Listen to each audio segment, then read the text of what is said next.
বিসমিল্লাহির রহমানির রহিম। আমরা আজকে যাচ্ছি নদীতে। আমরা দুই ভাই নদীতে গোসল করতে যাচ্ছি।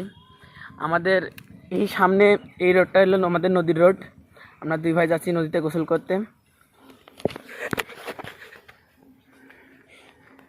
এই যে ওটা আমার কাকাতো ভাই আগে আগে যাচ্ছে। ওই যে সামনে আমাদের নদী, এটা বরজ। দেখেন আমরা যাচ্ছি। এই যে এখানে আমাদের গামছা গেঞ্জি মেঞ্জি সব রেখে দিলাম।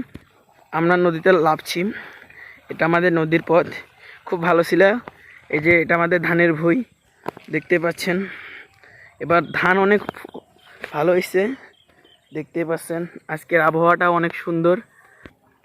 এই যে আমাদের নদী, এই দেখেন নদীতে অনেক পানি আছে, নদী ভরা পানি। আমরা এই নদীতে আজকে গোসল করব, অনেক দিন পর আসলাম। এই দেখেন আমরা নদীতে চলে এসেছি। এই যে এটা আমার ভাই আর এটা আমি। আমরা এখন নদীতে গোসল করব। আপনি আমাদের সাথে থাকবেন। যারা যারা ভিডিওটা দেখছেন এটা লাইক কমেন্ট এবং শেয়ার করে দিয়ে যান। আমরা ছোটো ইউজার, আমাদের একটু শেয়ার করে দেন প্লিজ ভাই, প্লিজ।